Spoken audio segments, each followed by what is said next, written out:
안녕하십니까. 경남뉴스입니다.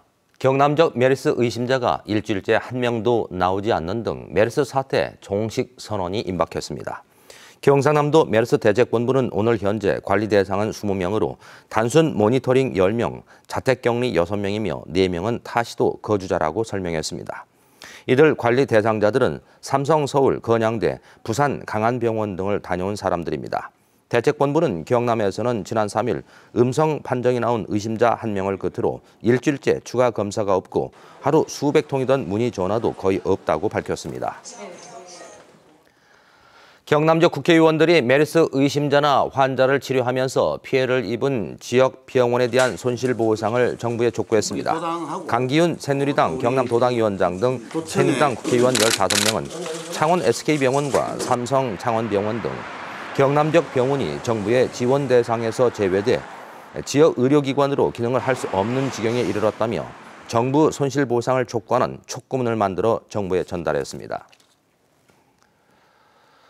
사고로 승용차에 깔린 여고생이 시민들이 차량을 들어 올려 구조한 사실이 동영상으로 알려지면서 화제가 되고 있습니다.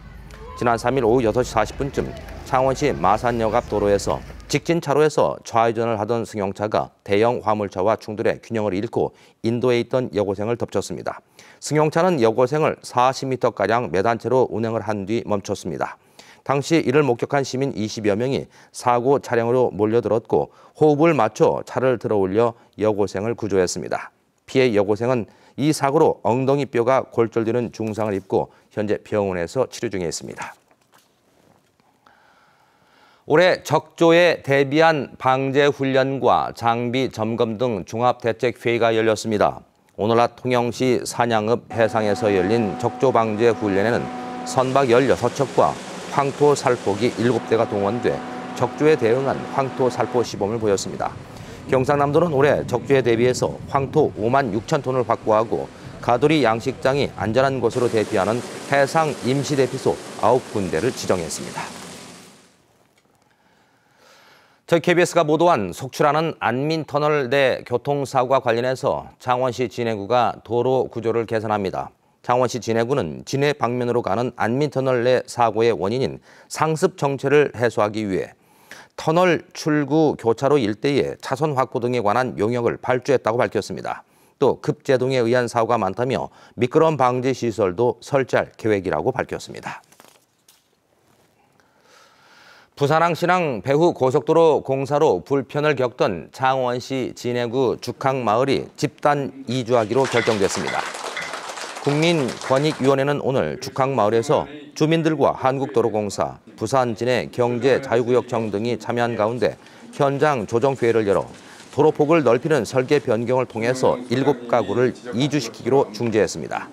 죽항마을은 부산항 신항 제2 배후 고속도로가 마을 10여 미터를 지나지만은 이주 대상에는 포함되지 않아서 주민들이 소음과 먼지 등의 큰 불편을 겪었습니다. 거제에서 진행 중인 경남도의회 연찬회가 학부모 단체의 시위로 일부 취소됐습니다. 경남도의회는 어제 의원 연찬회 둘째 날 일정으로 통영 장사도로 가는 도중 무상급식 원상 회복을 촉구하는 학부모 100여 명이 시위를 해 일정을 취소했다고 밝혔습니다. 이에 대해서 경남도의회는 학부모 단체가 공무집행을 방해했다며 대응 방안을 검토 중이고 학부모 단체는 항의성 집회를 열었지만 일정을 막지 않았다는 입장입니다. 밀양경찰서는 훔친 승합차를 타고 도주하다가 추격하던 순찰차 석 대를 들이받은 혐의로 20대 부부를 현장에서 체포했습니다. 24살 이모 씨와 부인은 어제 오후 6시쯤 밀양시 산유면에서 훔친 승합차를 몰고 가다가 경찰 검문을 받자 그대로 달아났습니다.